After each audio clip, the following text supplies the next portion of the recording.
When you go to a Yu-Gi-Oh tournament, you can find yourself talking to people and you can sometimes hear them using terms that you don't necessarily understand. They might sound familiar or they may be terms that show up on a card, but that doesn't necessarily mean that you fully understand what they mean.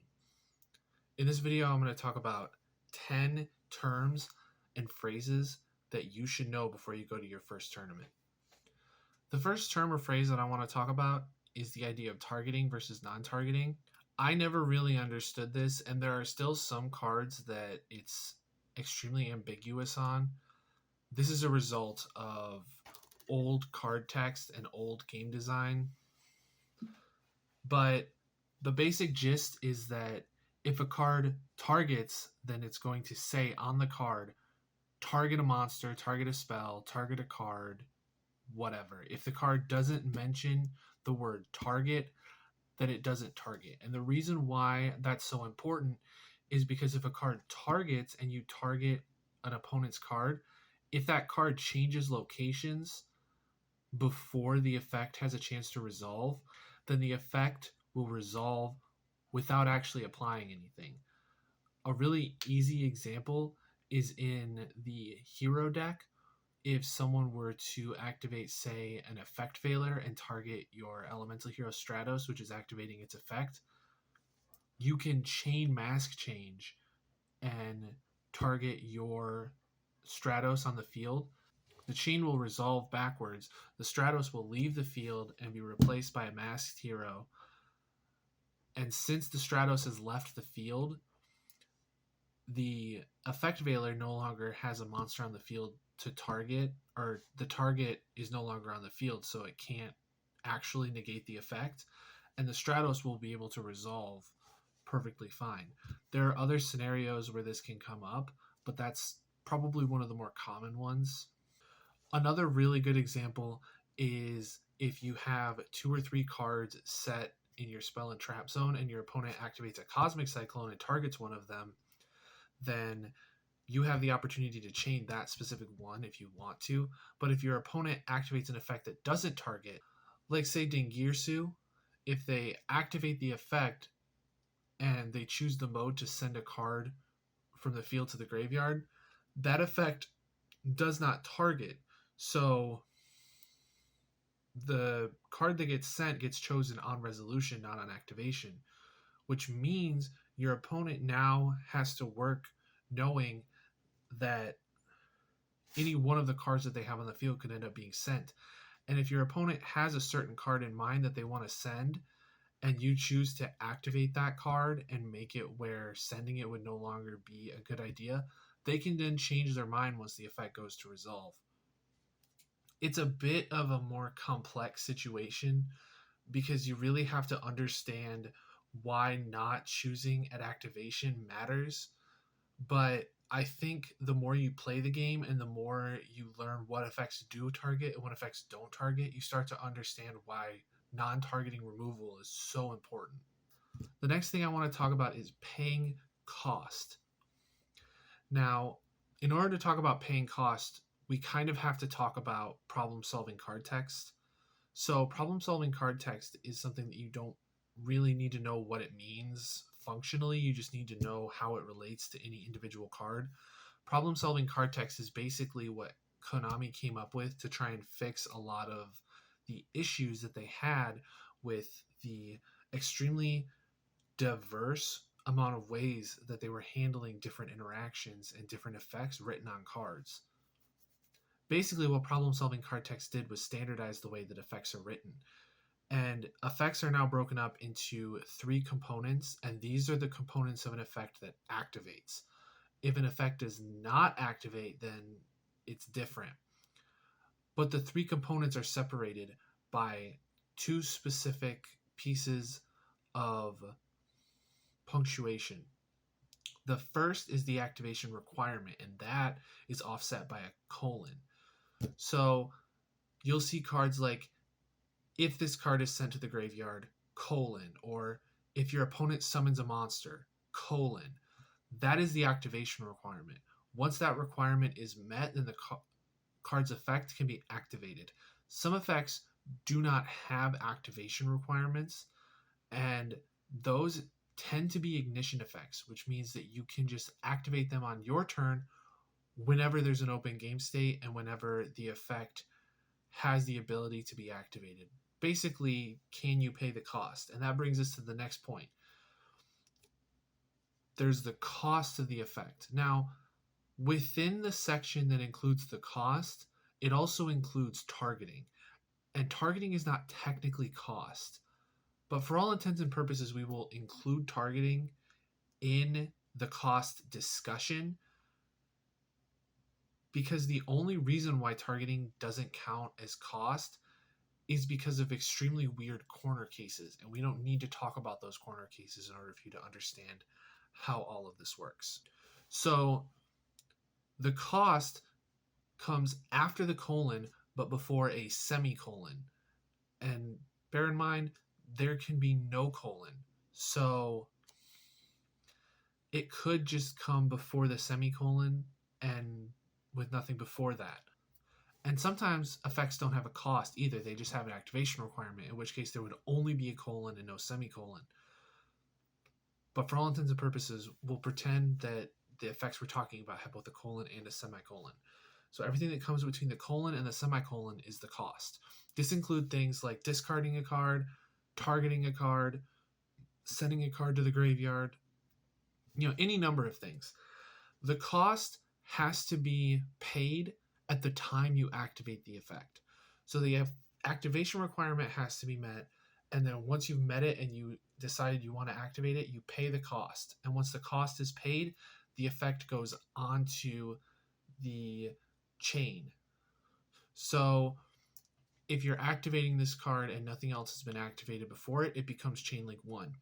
If your opponent activates an effect, you have an effect that you want to chain to it. You see if the activation requirements have been met, you pay the cost, and then it gets put on the chain. Once both players have decided they have no further effects they want to put on the chain, that is when the chain resolves. And as the chain resolves, everything that comes after the semicolon starts to be applied. That is the actual effect. When you have things like cards that say unaffected by other card effects, that doesn't include costs. So if you have an effect that allows you to tribute an opponent's monster for cost, you can do that to a monster that's unaffected.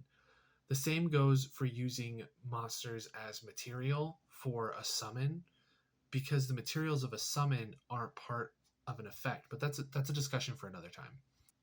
I hope that helps in understanding cost. There's a lot more that can be said, but that is a very basic rundown of what cost actually is. If an opponent is asking you to pay the cost of an effect, they are merely saying that before you have the right to put your effect on the chain, you have to prove to me that you're willing to do what the effect requires before the semicolon.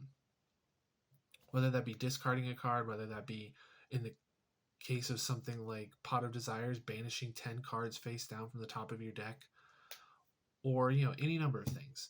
And this is not a separate entry, but I'm going to include this in here because I think it's important.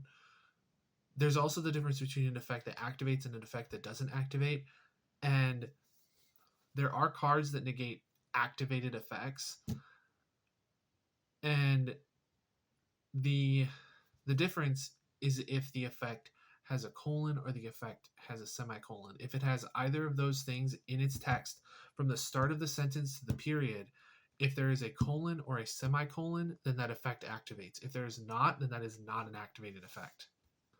And speaking of that, that leads me into my next point, something that a lot of people in the community call an inherent summon. An inherent summon is not a term that's officially recognized by Konami. It is a fan-made term that doesn't really mean anything in its own right. Put simply, an inherent summon is a summon that does not start a chain. Namely, it is a summon that is not part of an activated effect. So, bringing it back to the previous point, a card like Cyber Dragon, its summon is an inherent summon, but put in terms that won't make a judge upset, it's a summon that doesn't start a chain. So its text that describes how you summon it does not have a colon or a semicolon. A card like Gizmek Orochi is a summon that starts a chain because it is a summon that is part of an activated effect. It has a colon or a semicolon. It might have both. I haven't read the text in a while. But it has cost associated with it. And once you pay the cost, your opponent has an opportunity to respond because it has now become the first chain on the chain link. When you are talking about a summon that does not start a chain, you cannot respond to it unless you are responding with an effect that specifically interacts with a summon. A good example is a card like Solemn Judgment, which can negate a summon, or an effect like Bottomless Trap Hole, which merely has the activation requirement of your opponent having summoned something. In the case of Solemn Judgment can only be activated in response to a summon that does not start a chain, whereas Bottomless can be responded to a summon that both starts a chain and doesn't start a chain. And speaking of Solemn Judgment, that brings me to my fourth point, and that's the negation of an activation. So if a card negates the activation of a card, which typically only includes spells and traps as something that's really relevant to the discussion, the negation of an activation means that if a card says it can only be activated once per turn, then the negation of its activation means that it can be activated again. So in the case of something like Solemn Judgment negating the effect of Lightning Storm says that it can only be activated once per turn. So if its activation is negated, then you can attempt to activate it again. In the case of a card like Ash Blossom, which says you can only use the effect of Ash Blossom once per turn, the negation of its activation does not allow it to be activated again, because you're not restricted to the number of activations you can do, you're restricted to the number of uses you can do. In a lot of cases, these discussions come down to very strange differences in wording, and those very small differences in wording can mean the difference between the ability to do something and the complete inability to do something. The next word that I want to talk about is fizzled. I don't know where this word comes from. I believe it's a Magic the Gathering thing, but the word fizzled is a term that's used in the same way that inherent summon is used, namely that it's not an official term and that judges hate when you use it. But I will explain what it is and use the term. When a card fizzles, it is resolving without effect. For example, in that previous example where I talked about Stratos being negated by Effect Veiler and then having Mask Change target it, the Effect Veiler in that scenario fizzles, because in order for its effect to resolve properly, the monster it targeted still needs to be on the field, because it targets a monster on the field, not a monster in the graveyard. And if the monster moves positions, then it can no longer resolve properly. And in that case, the effect would have been considered fizzled. But the correct term for it is resolves without effect. The next term is one that really isn't official, but judges aren't going to be too upset with you if you use it, and that's chain blocking. The basic idea is that when multiple cards meet their activation requirements, you are allowed to do what's called stacking the chain. And basically, what it means is you can choose which cards are considered Chain Link 1, Chain Link 2, Chain Link 3, and so on. There are rules to which order you can do it in. Mandatory effects have to be activated before optional effects, and we'll get to that. That's the next one. So if a card is mandatory, it has to be activated first on the chain. But if there are multiple mandatory effects, you can order those mandatory effects in any order you want. Once you've ordered all the mandatory effects, then you put the optional effects on the chain link, and those can be ordered in any order you want. This matters because Yu-Gi-Oh! Is a game where effects can only be responded to if they are the most recent effect on the chain link. So a really good example of this in action is Salamangreat. Salamangreat plays Flame Buffalo, which is a card that says if it's sent from the field to the graveyard, you can send a Cyberse monster from your hand to the graveyard and draw 2 cards. It is typically normal summon and then used as link material for Balinks, which says when it's link summoned, you can search Salamangreat Sanctuary, which is the field spell for the archetype. So what you do is you normal summon Flame Buffalo, send it to the graveyard as link material for Balinks, and then both Balinks and Flame Buffalo have met their activation requirements, which means you can stack them on a chain in any order you want. What you typically want to do is you want to stack Flame Buffalo first and then Balinks. Because in that scenario, because Flame Buffalo is Chainlink 1 and Balinks is Chainlink 2, your opponent only has the opportunity to respond to Balinks. And the search for this field spell, while important, is not nearly as good as the ability to cycle a Cyberse in your hand for 2 fresh draws, especially in a deck where pretty much all the Cyberse monsters want to be in the graveyard. You can do this in a lot of different scenarios. That is the easiest scenario to understand, but it can get a lot more complicated as you add more effects into the mix. When you're summoning a monster and suddenly 2 or 3 monsters on your field have effects that can activate along with the monster you summoned, along with maybe a card in your graveyard, along with a card your opponent has. You as turn player have the priority to stack your chains first. Your opponent then has the opportunity to respond with their effects if they would like to. So you have to understand how the chain works and understand that stacking the chains in such a way where an effect that you don't care about comes later in the chain compared to an effect you do care about means that that effect you care about has been effectively chain blocked. So let's talk a little bit about mandatory versus optional effects. So when you're talking about an effect that has a colon and a semicolon, the part that actually has the effect includes certain words that you have to pay attention to. There are things like conjunctions, which are things that I don't even fully understand still. I still need them explained to me by judges every once in a while. But a thing that you really need to pay attention to is at the beginning of the effect, whether it says you can.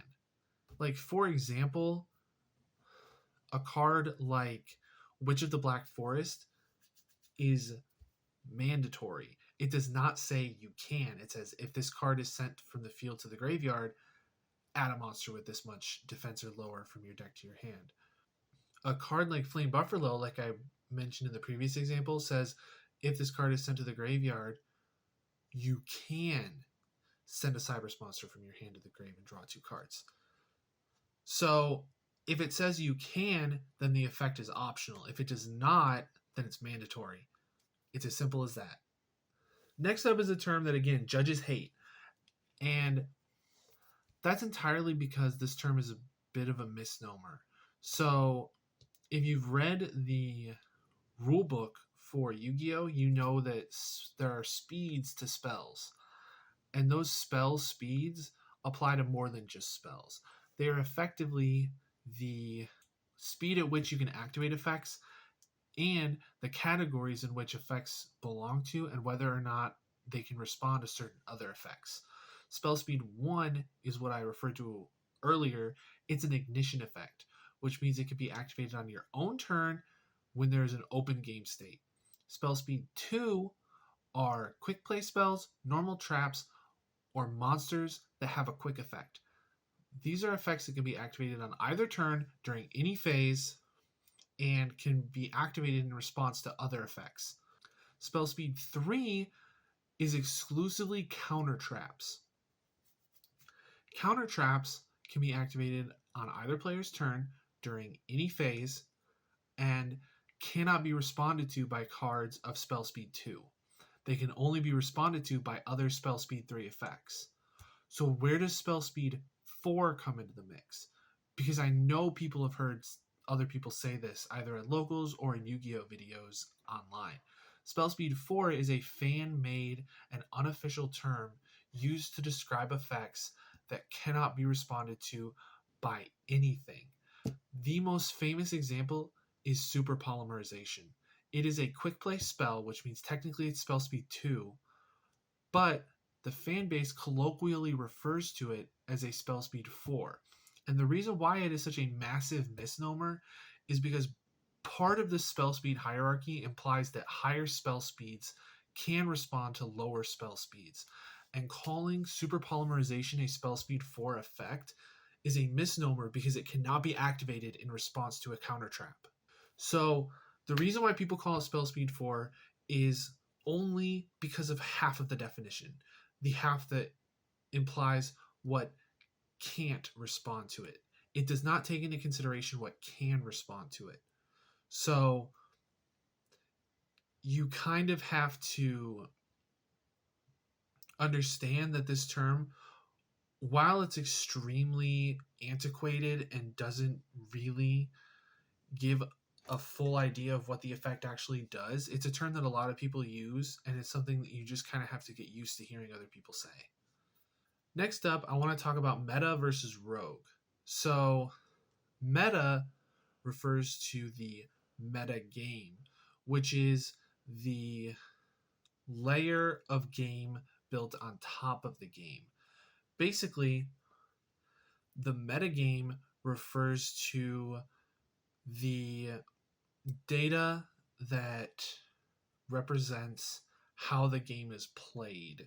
Not just the rules, but the rules of tournaments, the rules of deck building, the decisions people are making, the decks people are playing, and the ways that people are playing those individual decks.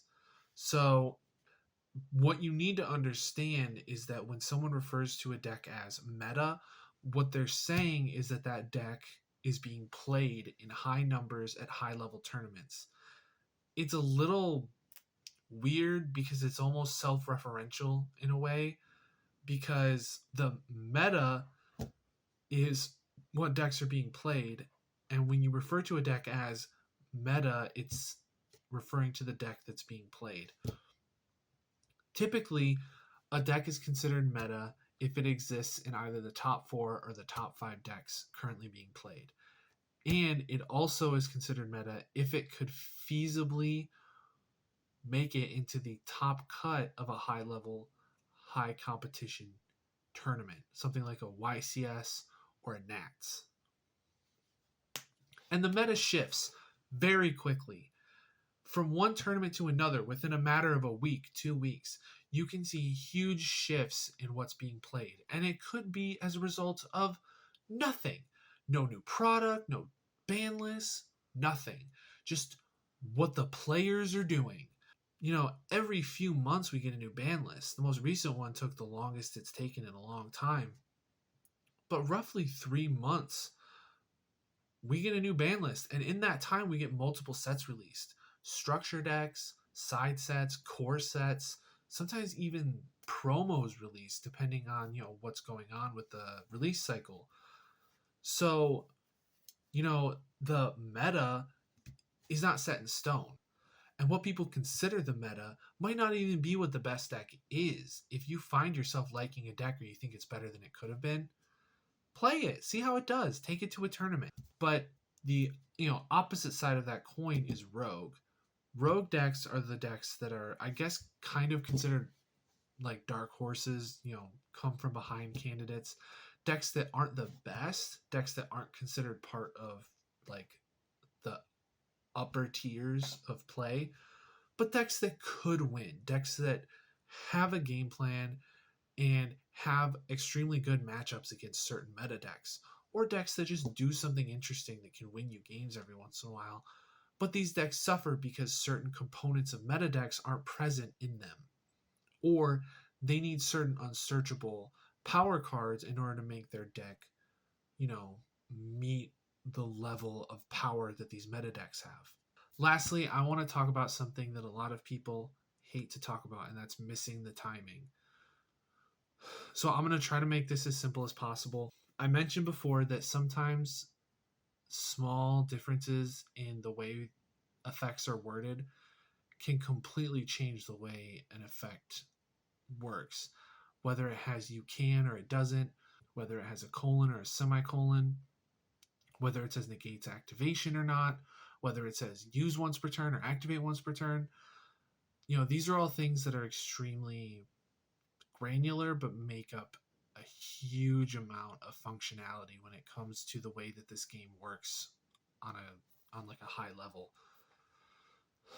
The big one is if versus when. So I mentioned previously that certain cards have activation requirements.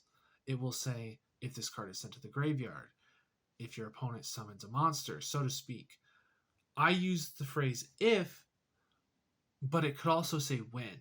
It could say when your opponent summons a monster, when this card is sent to the graveyard. And the difficulty is that if it says when, then it has to be exactly after that thing happened. Let's say I have a card in my hand that says when my opponent would activate an effect that summons a monster, do this thing. And my opponent activates two effects that both stack on a chain. One of them summons a monster, one of them doesn't. He puts the one that summons as chain link 1 and the one that doesn't summon as chain link 2. Because of the fact that my effect says when this effect is activated, I can't actually activate it because the effect that would summon is not the most recent thing on the chain link. This can also happen in scenarios where multiple things are happening over the course of an effect resolution. Let's take, for example, the effect of Mask Change. Let's say I have a hero monster that says when this card is sent to the graveyard, you can add a hero from your deck to your hand. If I activate Mask Change, it is sent to the graveyard, then it summons a monster from the extra deck. Because the last thing to happen on the chain is the monster being summoned from the extra deck, I can't activate the effect of the monster that has its effect when it's sent to the graveyard because it missed timing. It missed its activation window. These win effects can also get screwed up when you're using them as material for a summon. If you have a card that says when this card is sent from the field to the graveyard, draw a card or something like that, and you use it to link summon, the most recent thing that happened wasn't sending it to the graveyard, it was the link monster being summoned. The same thing goes for synchros and tribute summons. If you do any of those things and the card you're using as material has a when you can effect, you can't activate it. And I need to back up a little bit. Effects can only miss the timing if the activation requirement says when, not if, and if the effect is optional. If the effect has a when activation requirement, but the effect is mandatory, like for some reason in the case of pretty much all of the fabled monsters, it can still activate even if it wasn't the most recent thing to happen on the chain link because the effect is mandatory. So I don't want to belabor this too much because I feel like talking about it just confuses people. If you don't understand it yet, then I'm probably not the person that can explain it to you. But put simply, missing the timing happens when a card that has a win activation requirement and an optional effect meets its activation requirements before a chain has finished resolving. Does that make sense? Or if something happens between the event that causes the activation requirement to be met and the card being able to activate its effect happens. If there's something between those things, like more of an effect resolution or some other effect entirely on the chain link, then it's going to miss the timing. Missing the timing is one of the most complicated things in Yu-Gi-Oh! And there's a lot of Yu-Gi-Oh! Players that do extremely well that don't ever fully understand how missing the timing works. So if you're having issues understanding it, don't worry too much about it. You're not really going to miss out on a lot. But that being said, I hope that you learned something over the course of this video. Is there anything else that you think players should know before they go to their first tournament? Let me know down in the comments. Don't forget to like and subscribe, and I will see you in the next one.